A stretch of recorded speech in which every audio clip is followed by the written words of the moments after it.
आणि मी या फॅमिलीत आल्यानंतर 6 महिन्यातच 20 किलो वजन कमी केलं आणि पोटाचा घेर आहे तो 10 ते 11 इंचांनी कमी केला.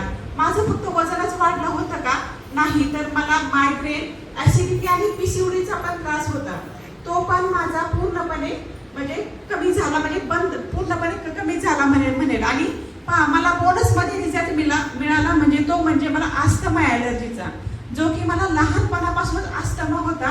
आणि डॉक्टरांनी मला पंप चालू केला होता आणि ते पंप मला डॉक्टर म्हटले होते की जसं जसं तुमचं वय वाढेल तसं तुमचा जो पंप आहे तो म्हणजे तुम्हाला जास्त घ्यावा लागला. आणि खरंच मला दिवसातून 2दा तो पंप म्हणजे घ्यावा लागायचा.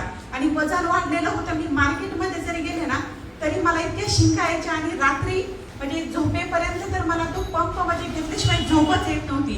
आणि समजा मेडिकल फील्डमध्ये असताना माहिती आहे लिओसिडिम नावाची जी गोळी आहे ना ती पण मला कंटिन्यू चालू होती. ती घेतल्याशिवाय मला झोपच येत नव्हती. सर पण सांगतील जे मेडिकल स्टोअर्समधून गोळी आणायचे ना सर, ते मेडिकलवाले म्हणजे दादा पण म्हणायचे ही गोळी देऊ नका, ही मॅडमच्या किडनीला म्हणजे परिणाम करेल. सरांना माहित होतं आणि मला माहित होतं माझ्या किडनीला म्हणजे त्रास होईल, पण मला ती गोळी घेतल्याशिवाय झोपच येत नव्हती. कारण मला जो म्हणजे वाढत्या वजनामुळे होता, पण अस्थमाचा त्रास जसं जसं माझं वय वाढेल आणि वजन वाढत गेलं त्यामुळे जास्त झाला होता. आणि मला या फॅमिलीत आल्यानंतर 3 महिन्यातच जो माझा पंप होता ना तो पूर्णपणे आता बंद झालेला आहे. आणि जी गोळी आहे ना ती पण आता मला घ्यावी लागत नाही. हा डिस्क्लेमर आहे, हा माझा वैयक्तिक रिझल्ट आहे. यापेक्षाही छान तुम्ही जर तुमची हेल्दी लाईफस्टाईल आणि आता इथे एक प्रश्न मनीषा मॅडम, तुम्ही या फॅमिलीमध्ये तुमचा अस्थमा कमी करायला तुमचं काय कमी करायला? नाही, मी फक्त वाढलेलं वजन कमी करण्यासाठी आले होते. आणि हे जे रिझल्ट मिळालेत ना मला ते बोनस मध्ये मिळालेले आहे. इथे आम्ही एक डिस्क्लेमर देऊ शकतो, इथे आम्ही कुठल्याही प्रकारच्या आजाराचं डायग्नोसिस किंवा ट्रीटमेंट करत नाही, पण जीवनशैलीमध्ये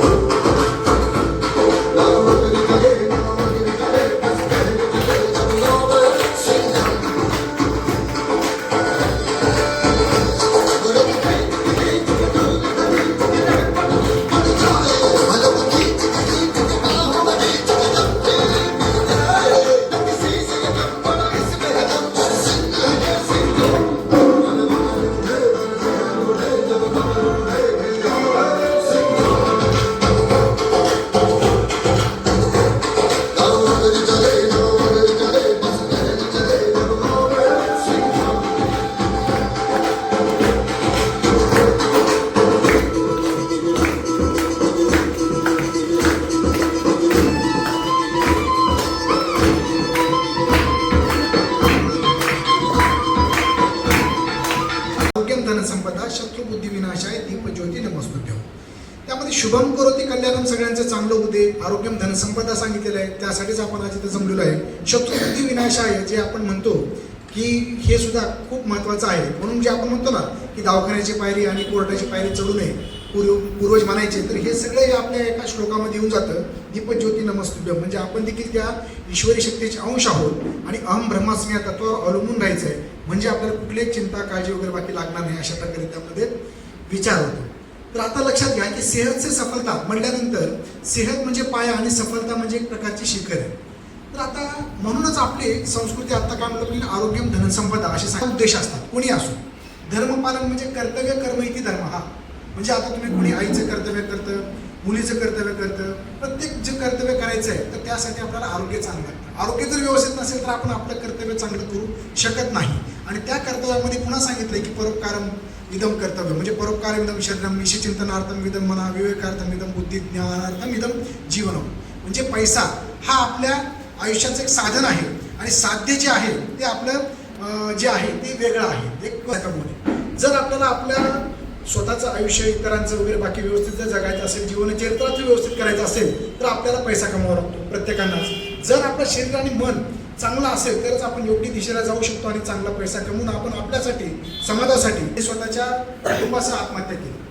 म्हणजे विचार करा, एवढे मोठे पैसे असताना, सगळ्या गोष्टी असताना, स्वतः एवढं हे असताना निर्णय चुकले, त्या दृष्टीने स्ट्रॉंग बनून त्याबरोबर आपण एक सामाजिक दृष्ट्या देखील कसे आणि सफलता म्हणजे जे काही आपण समजा पैसा कमवला, व्यवस्थित कर्तव्य केलं, पण आपल्या शरीराचा देखील आपल्याला उपभोग घेता आला पाहिजे, आनंद घेता आला पाहिजे, आरोग्य चांगला. आणि त्यानंतर धर्म, अर्थ, काम आणि मोक्ष प्राप्ती.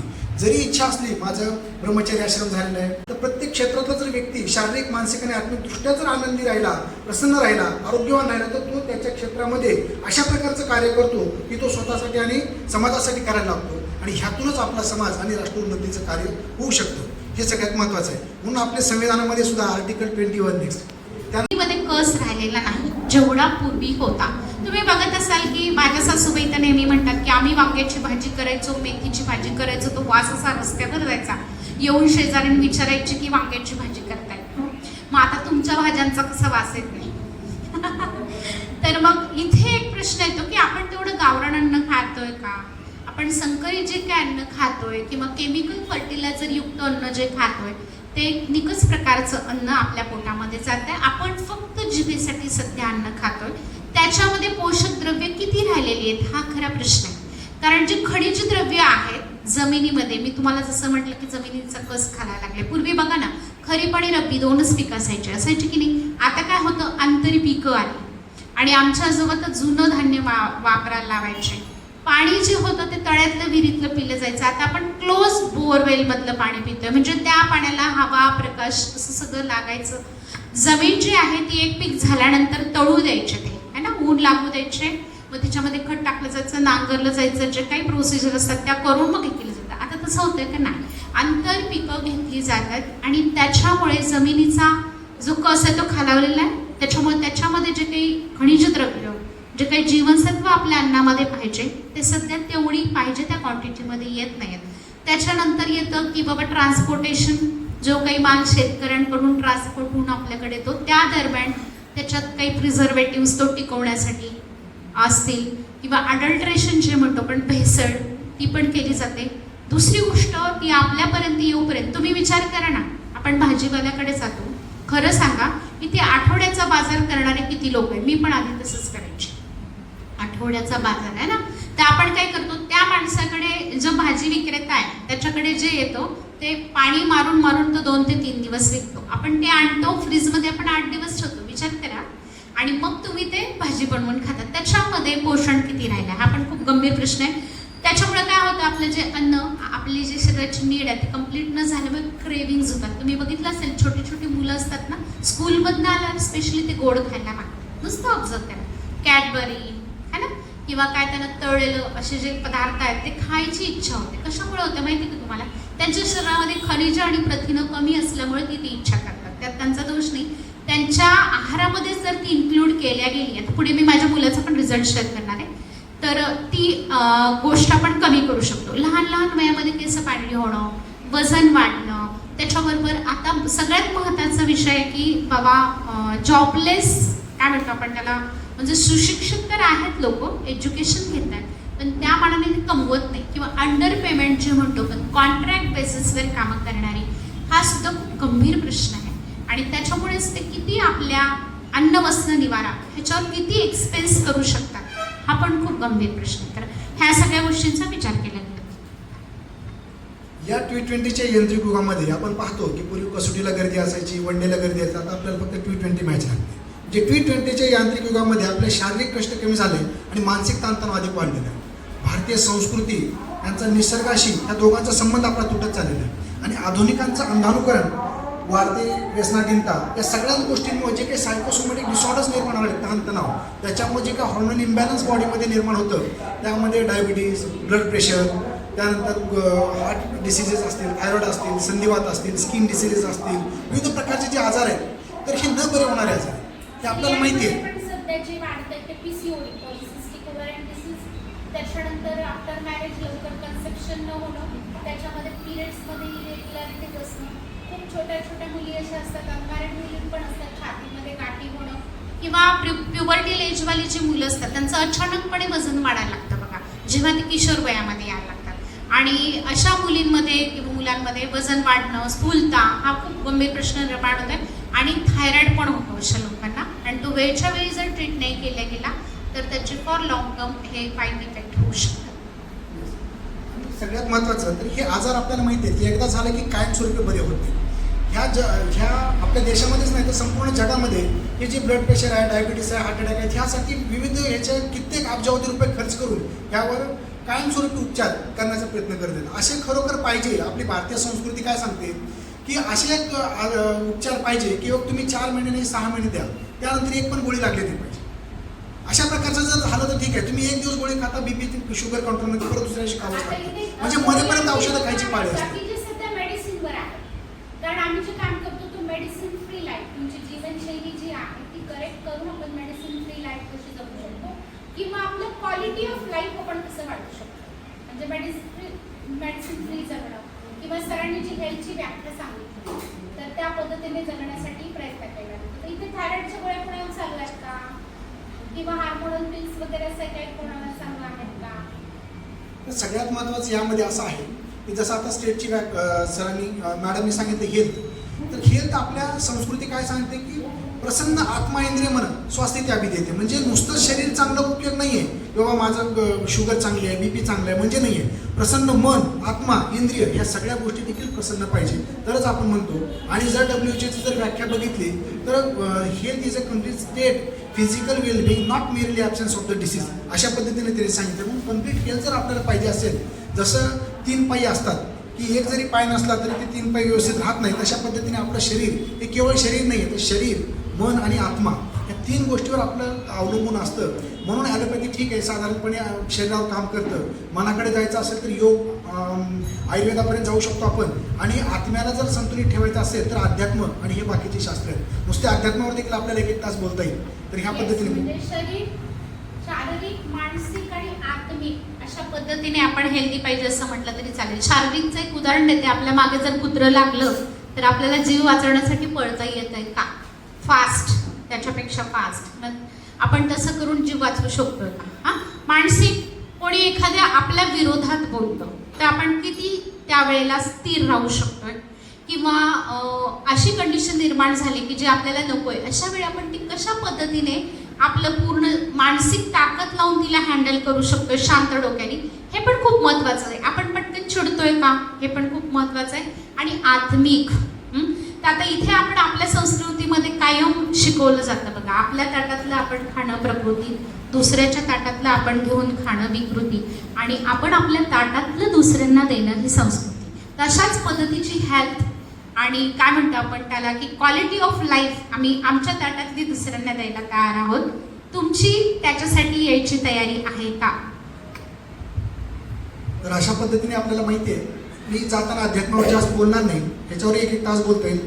पण एक सांगतो की अध्यात्म हे असं आहे की अध्यात्म आपण बाजूला करत चाललो. त्याच्यामुळं आजकाल जे काही सायकोसोमॅटिक डिसऑर्डर्स वाढत आहेत, जे आता मी म्हणलेले न बरे होणारे आजार, तर त्या पद्धतीने ते नीट जर व्हायचं असेल तर संपूर्ण जगाला कळलेलं आहे की ह्याची चावी जी आहे ते आपल्या भारतीय संस्कृतीकडे आहे. म्हणून इंटरनॅशनल योगा डे आपण आता 21 जूनला दरवर्षी आपण करत असतो. या 21 जूनला सुद्धा इंटरनॅशनल डे सर्वांनी साजरा करायचा आहे. आणि अध्यात्म हे असं शास्त्र आहे की ज्याच्यामध्ये आपण आत्मचिंतन करतो, अहम ब्रह्मास्मी या तत्वावर विलीन होतो, त्यानंतर आत्मबोध आपल्याला होतो की जसं मी त्या ईश्वरी शक्तीचा अंश आहे तशाच पद्धतीने इथे सगळे बसलेले आहेत. प्राणीसृष्टी, वनस्पती सृष्टी सुद्धा त्याच पद्धतीने माझ्या त्या ईश्वरी शक्ती. डेफिनेटली हेल्दी कसं राहायचं, जितना बडा पेट उतना बडा बिमारी का घेर. पोटाचा घेर जेवढा जास्त तेवढे मायकार्डियल इन्फार्क्ट किंवा आपण जे म्हणतो हार्ट अटॅक किंवा डायबिटीस ह्याचे चान्सेस वाढतात. येस, तुम्ही बघू शकता आमचं स्किनचं आम्ही संतुलित आहार घेऊन वजन कमी केल्यानंतरचं ट्रान्सफॉर्मेशन. हायपर ॲसिडिटी होती मला, कटाची आमटी खाल्ली की कोरडीच यायची पूर्ण. का आता हे जे जागरण वगैरे होते, माझी जी बिघडलेली लाईफस्टाईल होती, हे बघा. आणि तुमच्या जीवनामध्ये उदासीनता जी आली होती विनाकारणची, ती पण संपली. आता ती आपल्याबरोबर झुंबा करते, तिचा जो पडतोय तिला खूप छान पद्धतीने सांभाळते. पोटाचा घेर तिचाही कमी झालेला आहे. पुढे मी दाखवेन, माझ्या मुलाला पण होता, त्याचा पण कमी झालेला आहे. आणि ही माझी बहीण आहे, ती प्राध्यापक आहे, तिने सुद्धा तिचं वजन आणि पोट कमी केलेलं आहे. हा जो फोटो आहे ना, माझी जी आई आहे ती 21 इयर्सपासून हायपरटेन्सिव्ह आणि डायबिटीज होती. तर तिला जेव्हा अटॅक आलेला तर तिथे ICU मध्ये बेडवरची जी लोक आहेत त्यांना 8 दिवस लागले ICUच्या बाहेर यायला, आणि 3rd डेला माझ्या आईला स्पेशल रूममध्ये शिफ्ट करण्यात आलं. हे जे माझे वडील आहेत त्यांनी पण स्ट्रोक, ते प्राध्यापक होते, प्रिन्सिपल होते कॉलेजमध्ये झुलॉजी डिपार्टमेंटला, त्यांना पण स्ट्रोक बसला होता. 68 इयर्सचे आहेत ते. पण जेव्हा त्यांना संतुलित आहार देण्यात आला, आमची काही जी सप्लिमेंट ती देण्यात आली, त्याच्यानंतरचं त्यांचं जी रिकव्हरी होती खूप छान होती. तुम्हाला पडवळ डॉक्टर माहिती आहेत की नाही मला माहीत नाही, न्यूरोलॉजिस्टच्या तारशीमध्ये त्यांनी सुद्धा म्हटले की अशा प्रकारचे जे पेशंट असतात या वयामध्ये इतक्या चांगल्या पद्धतीने पॉवर गेन करून रिकवर होत नाही. तुम्ही नेमकं त्यांना काय देता? येस, हा जो फोटो आहे म्हणजे आजार जरी झाले तरी जर आपल्या हातामध्ये ह्या गोष्टी जर असतील तर आपण त्यातनं खूप छान पद्धतीने बाहेर पडतो. अशा पद्धतीने माझ्या आईचं बायपास झालं होतं आणि त्याच्यानंतर तिला हॉस्पिटल ॲक्वायर्ड इन्फेक्शन बसलं. मला सांगायला तुम्ही काय करणार?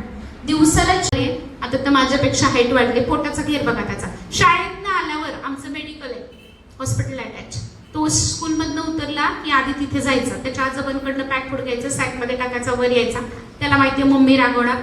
खायचा मी खाली असताना, मी ओपडीत असताना मी खाली पेशंटला सांगायचे की पॅक फूड खायचं नाही आणि वर येऊन बघितलं तर सोप्याच्या मागे रॅपर असायचे. किती वाईट गोष्ट ना आईसाठी ती एक, नाही का? मग हळूहळू जसं सकसंतुलित आहार चालू केला त्याचं बघा त्यांनी ट्रान्सफॉर्मेशन किती छान पद्धतीने केले. मोठा माझा मुलगा आहे, त्यांनी हेल्दी 10 kg वेट गेन केलेला आहे. तो सध्या MBBSला आहे, JJला आहे लागलेला. त्याचा पण तो पण स्पोर्टमध्ये पुढे होता आणि एज्युकेटिव्ह फील्डमध्ये पण पुढे होता. येस, मला वाटतं हे जे सकसंतुलित आहार आहे त्याची जादू आहे. कॉन्सन्ट्रेशन जे आहे मुलांचं किंवा स्वतंत्ररित्या डिसिजन घेण्याची पॉवर ही जर त्यांच्या शरीरामध्ये काही कमी असतील तर ती अफेक्ट होते, हे मात्र नक्की. आणि ती आम्ही थँक्स म्हणू या न्यूट्रिशनला आणि की सगळ्यात जे महत्त्वाचं घेतल्यामुळे आमचं ट्रान्सफॉर्मेशन. हे सांगायचं आहे की इथं आल्यानंतर मुलांमध्ये सुद्धा शारीरिक, मानसिक आणि ह्या दृष्टीने का बनतं तर एक व्यक्तिमत्व विकास त्यामध्ये घडतो. कारण प्रत्येक आठवड्यातून 1-2 चांगले जे वरचे आपले हे असतात मेंटॉर्स ते चांगल्या प्रकारे गाईड करतात. मुलांसाठी सेपरेट काही ॲडव्हान्स कोर्स असतात किंवा काही जे येतं त्यामधून आपलं ज्ञान वाढत जातं आणि ते आपल्याला आयुष्यभर आपल्या कुटुंबासाठी फार महत्त्वाचं असतं. म्हणून म्हणतो ना आपण की एक स्त्री शिकली तर पूर्ण कुटुंबाचं आरोग्य सुधारतं. आणि एखादा व्यक्ती समजा मुलगा शिकला, जसं म्हणतो ना की पंथी हे दोन्ही घरात आम्ही जर एखादी स्त्री पूर्ण कुटुंबाला आरोग्याचा जेव्हा आपण विचार करतो म्हणून दोन्ही मुलं, पहिला मुलगा जो लहान मुलगा आहे तो कबड्डीमध्ये चॅम्पियन आहे महाराष्ट्राच्या याच्यामध्ये, तो चांगल्या याच्यावर देखील होता. 94% मार्क त्याला 10वीला पडले. आता तो 12वीला देखील चांगलं पाडलेलं निश्चित. आणि जो आता MBBSला गेला ग्रँड जे मेडिकल कॉलेज मुंबई महाराष्ट्रातलं टॉपमोस्ट, पहिल्याच याच्यामध्ये पहिल्याच प्रयत्नामध्ये पहिल्याच राऊंडला तिथं लागला, पुन्हा दुसऱ्या राऊंडला गेलोही नाही. म्हणजे ह्या पद्धतीने म्हणजे तुम्ही म्हणाल की मी लातूरच्या जवळ राहतो म्हणून लातूर पॅटर्नमध्ये गेला का, मग तिथे पेपर कुठले का, तर तसं नाही. तिथं राहून तो अगदी कोल्हापूरला होता, कोल्हापूरला तिने अभ्यास केला. आणि विशेष म्हणजे त्याची परीक्षा आमची परीक्षा नव्हती बरं का.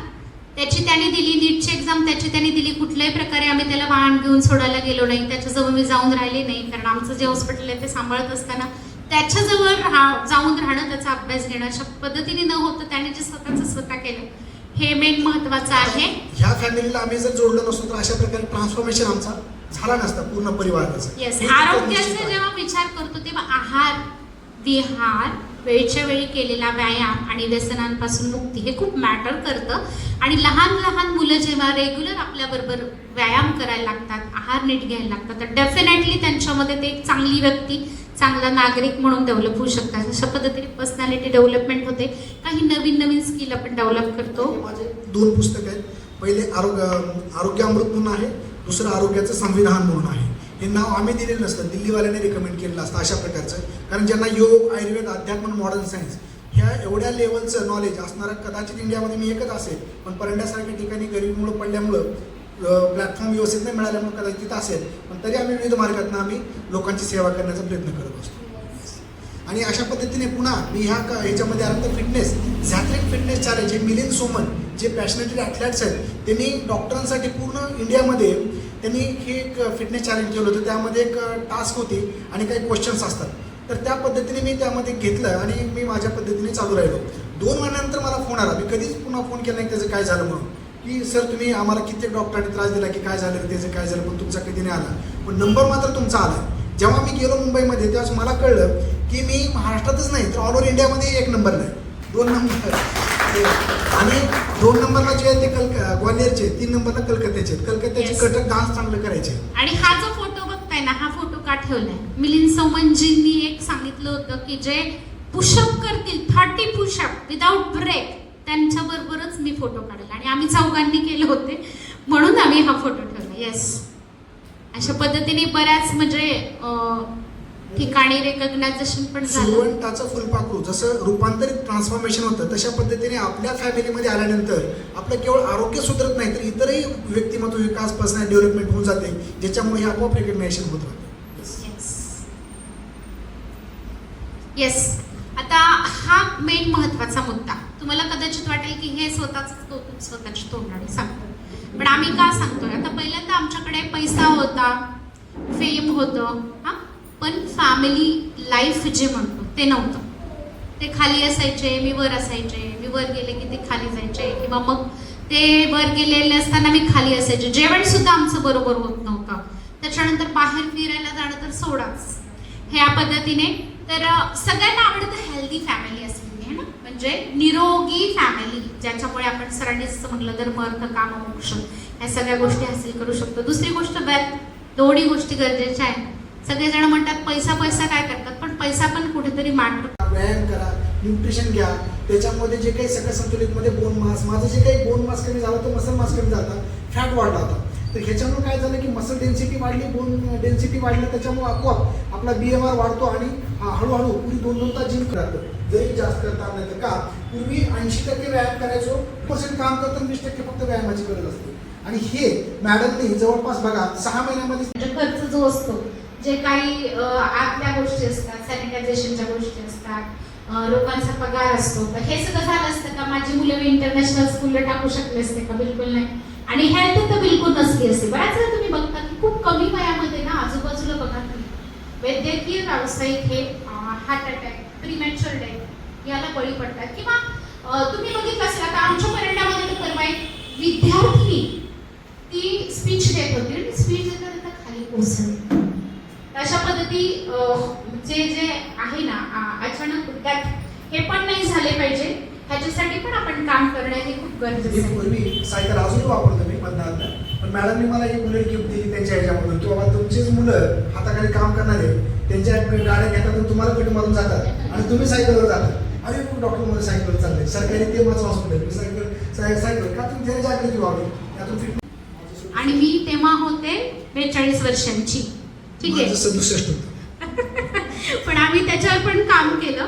येस, सुंदर दिसणं, सुंदर असणं, हेल्दी राहणं कोणाला काय टूल्स आहेत, या टूल्समध्ये आपल्याला मसल मास किती आहे, आपलं एजिंग किती झालेलं आहे, आपलं बोन डेन्सिटी काय सगळं येतं. आणि ज्यावेळेस आपण ह्या परिवाराशी जोडतो ही सगळं संतुलित आहार, त्यावर व्यायाम आणि जे काही आपली एक सिलेंडर लाईफस्टाईल सोडून एक नॉर्मल नॅचरल लाईफस्टाईल चालू करतो, त्यावेळेस महिन्यानी 2 महिन्यांनी पुन्हा आपण ते रोगावरून चेक करायचं की पॅरामीटर्स आपण नॉर्मल आणतोय. येस. आणि तुमच्या फायद्यासाठी आपण हॅपी टू हेल्प पण काही स्लाइड 4-5 दाखवावं लागतील त्यांना.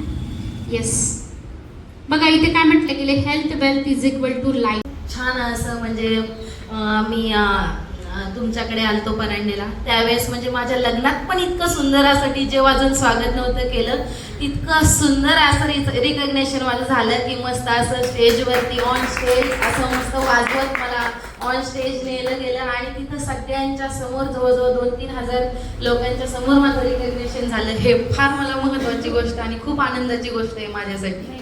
जबरदस्त. येस. आता वर्षा मॅडम जे आहेत त्यांचे हजबंड सोड पार्टिसिपेट मी तर प्रत्येक महिन्याला घेते आणि त्याच्यामध्ये मला गिफ्ट भेटतं.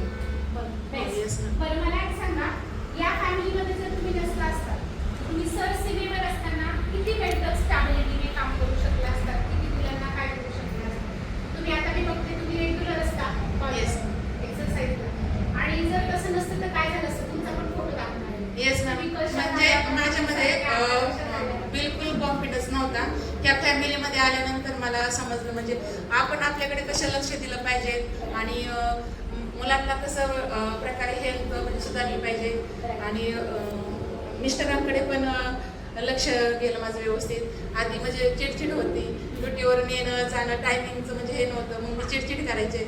तर म्हणजे ह्या फॅमिलीमध्ये आल्यापासून माझं म्हणजे सगळं व्यवस्थित रेग्युलर रुटीन चालू झालं आणि सगळं हेल्थ वगैरे पण व्यवस्थित झालं. हे पण खूप महत्त्वाचं. त्यावेळेस तुमच्या असं काम करायचं, माणसं घडवायचं तुम्ही काम करता. मग तुम्ही तुमच्या सॅलरीवर सॅटिस्फाईड आहात का? तुम्ही तुम्हाला जे काही recognition दिसत नाही, तुम्ही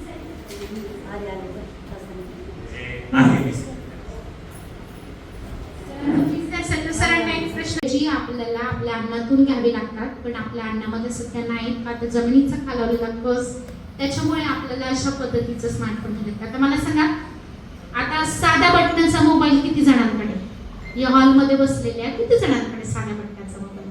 अँड्रॉइड कोणाकोणाकडे? कारण आता अँड्रॉइड शिवाय कामच होत नाही. अभ्यास त्याच्यावर आहे, रील त्याच्यावर आहे, काय तुम्हाला बघायचंय हा लगेच गुगलला टाकून त्याचं इन्फॉर्मेशन त्याच्यावरच आहे, गेम त्याच्यावरच आहे लहान मुलांसाठी आहे ना. सगळ्या गोष्टी, म्युझिक पण तेच, टीव्ही पण तेच. त्याच्यामुळे तशाच पद्धतीचं स्मार्टफोन सध्या आम्ही घेत आहोत. सगळं संतुलित आहार ज्याच्याविषयी मी सांगितलं की ज्याच्यामध्ये राईट अमाऊंट मध्ये प्रथिनं आहेत. जी आपली इंडियन डाएट आहे त्याच्यामध्ये बऱ्याच वेळेला प्रथिनांची प्रमाण जे आहे ते कमी असतं. त्याच्यामुळे काही गोष्टी आपण फेस करायला लागू शकतो जे ह्याच्यामध्ये आहे. त्याच्यानंतर इम्युनिटी पॉवर माझी पूर्णपणे लो झाली होती. मी फक्त सरांना 7ला जायचं असेल तर मी 6ला उठायचे, टिफिन करायचे आणि परत झोपायचे. मी व्हॉट्सअपवरती पाहिलं, रिझल्ट पाहिला आणि मी मॅडमला फोन केला की मला पण वजन कमी करायचं. म्हणजे का गं? म्हटलं माझं पण वजन खूप वाढलंय. म्हणजे ठीक आहे, त्यांनी मला माहिती दिली आणि मी चालू केलं, आपलं संतुलित आहार चालू केला. एका महिन्यामध्ये मी 7 किलो वजन कमी केलं आणि त्याच्यासोबत मला फिशरचा प्रॉब्लेम होता. डिलिव्हरी दिवस कधी कधी रडायचे, इतका त्रास होता. आणि त्याच्यानंतर मी आपलं संतुलित आहार चालू केला. एका महिन्यामध्ये माझा रिझल्ट खूप चांगला आला. मी त्यानंतर एवढं त्यांनी सुद्धा एक शेअर केलं की त्या थकलेले दिसत आहेत. हा, माझं नाव जयश्री भूषण कुमार नरके. आता एनर्जी दिसती तशी काही माझ्यात अगोदर या फॅमिलीमध्ये येण्याच्या आधी अजिबात नव्हती. मी एक साधी आपली प्री प्रायमरीला शिकवणारी स्कूल टीचर असं पाहून माझ्याकडे आता तरी वाटणार नाही. स्कूलमध्ये जायचे, खूप मोठं पोट वाटलं होतं. माहेरी गेल्यानंतर असंच विचारलं एका लेडीजनी की ताई तू डिलिव्हरीला आली काय? अरे बाप रे, इतकं कसं तरी झालं, डिलिव्हरीला आली काय? मग माझ्या आईने सांगितलं तिला 2 मुलं आहेत. तेव्हापासून मग तरी पण ठरवलं की हा मी फक्त एक्झरसाईज करणार. एक्झरसाईज केल्यानंतर 1 महिना एक्झरसाईज पण केली, कारण माझ्या गोष्ट माझ्या शेजारीच होत्या राहिला. त्यांच्याकडून काय करायचं, ताई लिंक द्या. त्या लिंक द्यायच्या आम्हाला 1 महिनाभर त्यांनी आमची मज्जा बघितली. पाहिलं तर मग मस्तपैकी एक्झरसाईज करायचो, घरी येऊन काय खायचो, चहा खारी टोस्ट मस्तपैकी दाबून खायचो, शाळेत जायचो. शाळेत गेल्यानंतर काय व्हायचं, आणखी गंमत यायची. शाळेत गेल्या जे चहा खारी टोस्ट होतं ते खायचो. दुपारी आल्यानंतर, शाळेतून आल्यानंतर एनर्जीच राहायची नाही.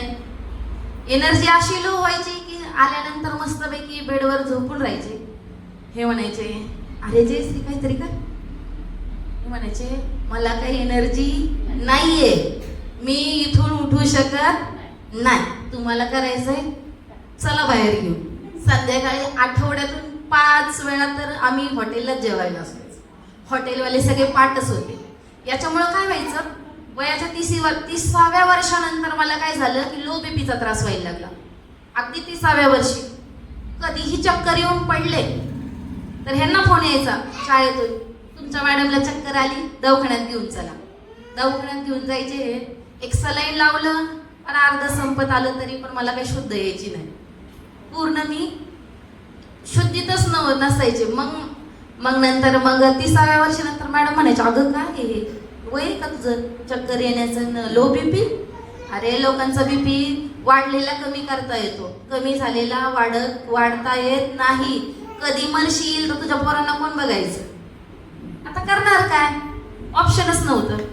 मग शेवटी 1 महिना एक्झरसाईज करून बघितली. नंतर मग ठरवलं नाही आता मला एक्झरसाईज तर फक्त मॅटर नाही करत, हे मला नंतर समजलं 1-1.5 महिन्यानंतर. मग म्हटलं चला निंबळकर ताई मला तुमच्यासोबत यायचंय आणि मला मॅरेथॉनमध्ये बसायचंय. आपल्याकडे 21 मॅरेथॉन असतात. आता मॅरेथॉनचा रिझल्ट आमचं सगळ्यांचं मॅरेथॉन म्हटलं सगळ्यांना वाटेल की पळायची स्पर्धा आहे की काय. मला पण सुरुवातीला तसंच वाटायचं. त्या म्हणायचं घ्या की वहिनी चॅलेंज, बसा की मॅरेथॉन मध्ये. हा माझा 21 म्हणजे 3 महिन्याचा रिझल्ट आहे की मी 17 किलो फॅट लॉस केलं. फॅट लॉस बघू शकताय की फक्त आधीचा रिझल्ट काय, हातापायाच्या काड्या ढेर वाढल्या, इतकी ढेरी वाढली होती. 3 महिन्यात हा माझा रिझल्ट आहे. फक्त 3 महिन्यातला 17 किलो फॅट लॉस केला आणि पोट तर माझं गायबच झालं इंजेक्शन दिल्यासारखं. जबरदस्त. हा मॅडम इथे बघा, म्हणजे इथे ना त्यांचा इकडचा जो फोटो आहे बघा, तुम्ही चेहरा बघा, नुसतं ऑब्झर्व करा, मुंशीत फेस आहे. ह्याच्यामध्ये हार्मोनल इम्बॅलन्स राहतो. अशा लोकांना पीसीओडी पण होऊ शकतो. वजन ज्याचं वाढतं त्याला खूप सारे प्रॉब्लेम असतात. आपले जे टायर असतात गाडीचे, गुडघे दुखू शकतात, झिजू शकतात, आणि चेहऱ्यावर अजिबात हास्य नाही. इतक्या नटल्यात मेकअप केलाय पण. आणि तिकडे बघा, तिकडे बघा, त्यांचा पोट कमी झालाय, एनर्जी हातून आली आहे.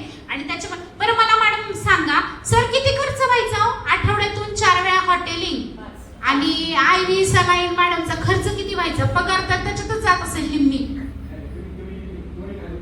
आठवड्याला 2-1 म्हणजे 4 आठवडे जर पकडले त्या महिन्याचे तर किती हजार. मग आता आम्हाला आणि सकस साखर संतुलित तुम्हाला- आहार महाग आहे का मॅडम? मला सांगा, हॉटेलिंगचं खाल्ल्यानंतर रात्री झोप येते का? सकाळी पोट नीट साफ होतं किंवा आधी साफ होतं का? पोट साफ होत नव्हतं. महिन्याला साखर मला 7 किलो लागायची हा, आणि आता मला 1 किलो लागते साखर. बघा ते पण कधीतरी पाहुणे वगैरे आल्या, पाहुण्यांना म्हणतो आमच्याकडे चहाला साखरच नाही, ते इमर्जन्सी ते बोलतात की मग कधीतरी करावं व्हाईट लागतं. Sugar is poison. आणि तेल पण मला 7 ते 8 किलो लागायचं. आता किराणावाला पण म्हणतो मॅडम 2 किलो नेले तरी तुम्ही म्हणतात की नको. 2 किलो तेल, मला एवढा किराण्याचा खर्च माझा कमी झालेला आहे. आणि हा- अँटी एजिंग इफेक्ट भरपूर चांगला आलाय तुमचा. इथे तुम्ही असं वाटतंय की बाबा मोठ्या मुलांच्या आई वडील आहात. हा रिझल्ट डवली मी फार म्हणजे असा जपून ठेवलेला आहे. घराची वास्तुशांती होती. वास्तुशांती एवढं मोठं 40-50 लाखाचं घर बांधलं, मस्त मेकअप बिकअप केला. आणि ह्या फोटोत म्हणजे असं वाटतं की सर दिसतात फार छोटे आणि माझा डेअरी दिसते एवढी मोठी. अरे बापरे, एवढा मोठा अल्बम, 10,000चा अल्बम, तो पाहुशी सुद्धा वाटत नाही त्या फोटोकडे बघितल्यावर. आणि नंतर हा माझ्या मुलाचा बड्डे होता. मला वाटते 3 ते 4 महिन्यानंतरच हे आला. आधी मला रिझल्ट आला, नंतर मी माझ्या मिस्टरांवर ट्राय केला. मग सरांचं पण 11 किलो वेट गेन केले आणि मी 17 किलो वेट लॉस केले. आमच्या सरांना तर एनर्जीच नव्हती, कशीच नाही. ते फक्त असे पळायचे, कंटिन्यू चेअरवर स्माईल. पण ते असं वाटायचं समोरच्याला की तेले फिट आहेत. पण मी माझ्यावर ट्राय केला, नंतर नवऱ्यावर केला आणि नंतर माझ्या मुलावर केला. आता एक प्रश्न बरं का, राखवायचं नाही मॅडम? नाही, अजिबात हा, एकच प्रश्न सरांना. सर, तुम्हाला तुमची बदललेली बायको स्वभावाने बदलली आहे, वजनाने बदलली आहे, दिसायला बदललेली आहे, पूर्ण जे आतून बाहेरपर्यंत ट्रान्सफॉर्मेशन झालंय, तुम्हाला बायको बदलून मिळालेली आहे, दुसरी नाही तीच, पहिलं जिच्याशी लग्न झालंय ती. मग आता कुठली आवडती, आधीची का आत्ताची? आम्ही दोन्ही करू शकतो बरं का, छुमंतर. सांगा तुम्हीच. म्हणजे आत्ताची आवडते. बघा मित्रांना कसं कळतंय लगेच पटकन. ते मित्र बसले ना आपण नाही शेजारी. चेंज करू शकत, आत्ताची आवडते. Yes. आणि माझ्या मुलाचा हे पाहू शकता, हे मुलाच्या बर्थडेचा फोटो आहे. मुलीच्या बर्थडेचा आहे. मे महिन्यानंतर मी फॅमिली जॉईन करण्याच्या आधीचा हा फोटो आहे. मुलीचा बर्थडे असतो 16 मेला. आणि हा माझ्या नंदिनीच गिफ्ट केलेली आहे. आणि ती साडी कार्यक्रम होता म्हणून घातलेली आहे. आणि सहज फोटो फक्त 3 महिन्यानंतरचा आहे हा. आणि माझ्या मुलाचा पण रिझल्ट एकदम बेस्ट आहे. माझा मुलगा 2-3 वर्षाचा, म्हणजे 1-1.5 वर्षाचा असल्यापासून त्याला बालदामा होता मॅडम. बालदामा असा होता की आम्हाला त्याला हॉस्पिटलला घेऊन जावं लागायचं. कधीही त्याला जर खोकला आला तर आम्हाला एकतर नगरला खंडेरवाल सर म्हणून आहेत, त्यांच्याकडे ट्रीटमेंट होती, नाहीतर पुण्याचे जोशी डॉक्टर आहेत. त्यांना एकदा हॉस्पिटलला फक्त नेण्याची किंमत, हात लावायचे 2,000 रुपये घेत होते. मेडिसिन त्यांनी पंप दिला होता त्याला. आणि 2,000 देऊन 2,000 पण मला एक सांगा, मेडिसिन जे आहे ते किती काम करायचे? तुम्हाला रात्री जागावं लागायचं का? पूर्ण त्या रात्र बाळाचा जागून त्रास काढायचं. बघून तुमचा जीव कसा व्हायचा? पूर्ण रात्र जागून काढायचो आम्ही त्याच्यासाठी. आणि म्हणजे जोशी डॉक्टरांकडे न्यायचो. डॉक्टर 2,000 घ्यायचे, मेडिसिन 5,000चे द्यायचे. जाण्या येण्याला सासरे गाडी घेऊन देत नव्हते म्हणून आम्हाला जाण्या येण्याला 3-4 हजाराची गाडी करून जावं लागायची. एकदा गेलं की 10,000 रुपये खर्च व्हायचा. त्याच्यानंतर माझ्या मुलाला काही बेस्ट असा रिझल्ट यायचा नाही. खंडेरवाल सरांकडे पण तीच मग नंतर आता मला सांगा, असं संतुलित आहारावर महिन्यात किती खर्च होतो त्याच्यावर? 10,000. आणि इकडे किती होतोय? इकडे म्हणजे मी आधी हॉस्पिटलला त्याला म्हणजे खोकला जर आला तर ॲट अ टाइम 20-25 हजार खर्च व्हायचे. आणि त्याला डायग्नोस्टिक आता जर माझ्या जिने हे दिल्या तर तो म्हणतो मम्मी मला दुसरं काही नको देऊ, मला डायग्नोस्टिक दे, मी माझं घेतो. 2,500-3,000 आणि नंतर त्याला म्हणजे एका महिन्यातच आतापर्यंत त्याला कधी खोकला आला नाही. तो स्वतः कच्चा म्हणलं तरी डायग्नोस्टिक देतो. लपून ठेवावं लागतो आम्हाला त्याच्यासाठी की तो जास्त खातो की काय.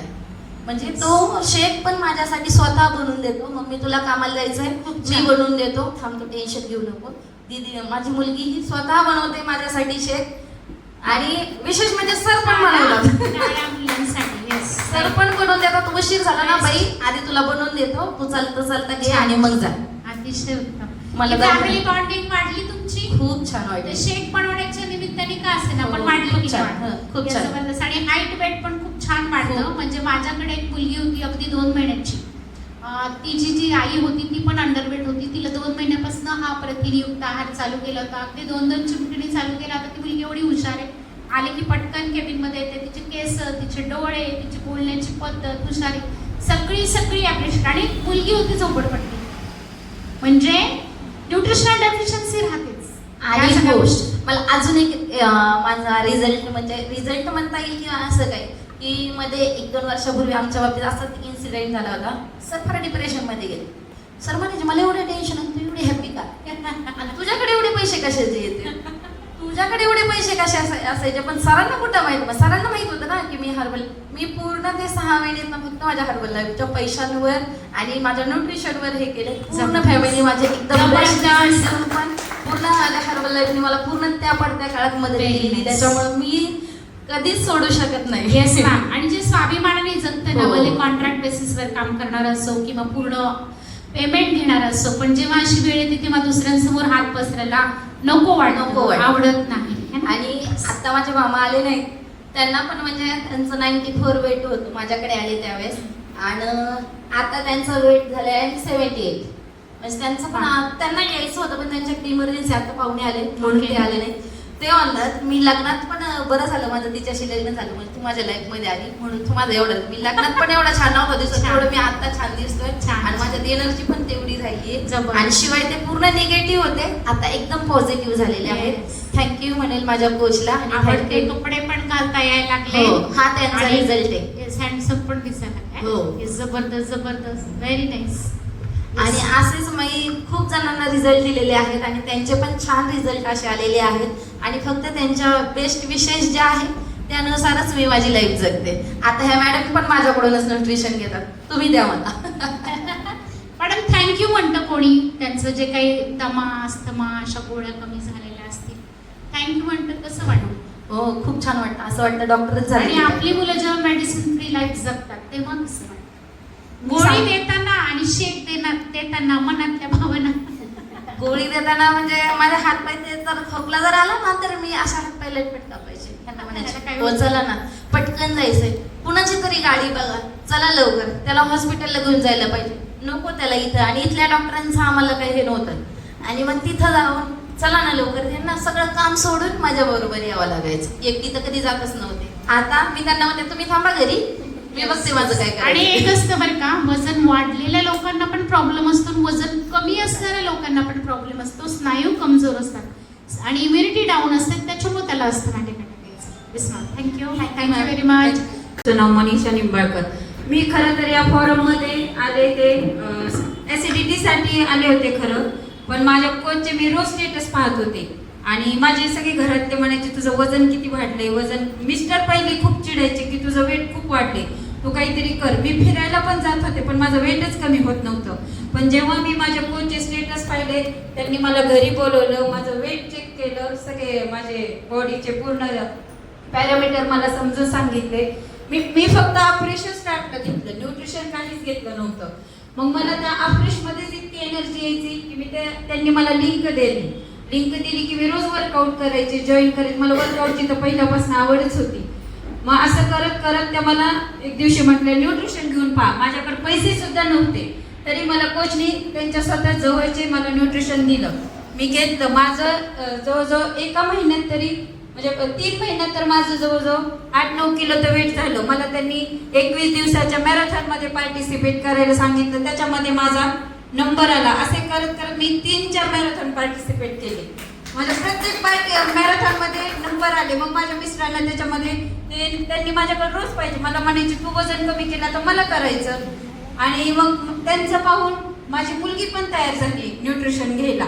आणि ज्यावेळेस ह्यांना डायबिटीस डिटेक्ट झाला, ते खूप असे म्हणजे डिप्रेशनमध्ये गेले. मला म्हटले आता मला जर डायबिटीज 600 शुगर निघली तर मला मी रिपोर्ट पण पाठवले होते. आणि मग आम्ही डॉक्टरांना विचारलं की बाबा असं आम्ही हे न्यूट्रिशन घेतलं तर चालेल का? ते म्हणे बिनधास्त घ्या, हे आयुर्वेदिक आहे त्याच्यामुळे आपल्याला काही ह्याच्यामध्ये हे नाही आहे. मग माझ्या मिस्टरांची ज्यावेळेस मी ती 600 शुगर झाली त्यांना न्यूट्रिशन चालू केले, त्यांची दुसऱ्या वेळेस आम्ही शुगर चेक केली, पूर्ण नॉर्मल रिझल्ट आला. आणि त्यांचे जे हेल्थ इश्यू होते, त्यांना थकवा, त्यांचे पायाला मुंग्या येणं, हे खूप हेल्थ इश्यू होते मिस्टरांना, तेही कमी झाले. आणि मुलीचं मायग्रेनचा म्हणजे तिला थोडं त्रास होत होता, ती झोपेतून उठली की म्हणायची मला चक्कर येते, डोकं दुखतं. मग तिला पण तिचा मेन म्हणजे PCODचा प्रॉब्लेम होता. मग तिला आपलं न्यूट्रिशन चालू केलं, तिचा PCODचा प्रॉब्लेम पण सॉल्व्ह झाला. आणि मिस्टरांचा मला आनंद म्हणजे माझ्या मिस्टरांची शुगर नॉर्मल आली नाही ह्याचा खूप आनंद झाला.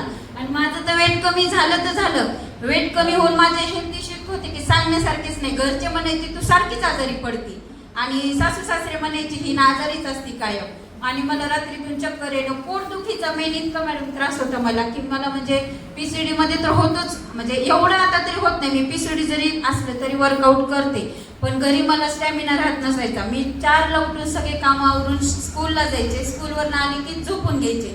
पण आता स्टॅमिना इतकं वाढलंय की मला कुणी किती जरी कामं सांगितली तरी कंटाळा येत नाही. मी 10 वाजेपर्यंत म्हणलं तरी सगळे कामं करू शकते. आणि विशेष म्हणजे माझे मिस्टर मला म्हणतात की तुझ्यामध्ये इतके बदल झाले, माझा चिडचिडपणा कमी झाला, तर माझं म्हणजे खूप असं हे झाला, मुलांना लक्ष देणं, घरामध्ये अजिबात मला हे होत नव्हतं. पण आता सगळ्यांशी व्यवस्थित बोलणं, शाळेमध्ये हे करणं, खूप म्हणजे एवढा कॉन्फिडन्स, रिलेशनशिप सगळं हे महत्वाचं. म्हणजे ह्या फॅमिलीमध्ये येऊन इतकं शिकायला मिळाले ना की फॅमिली आता सोडूशी वाटत नाही.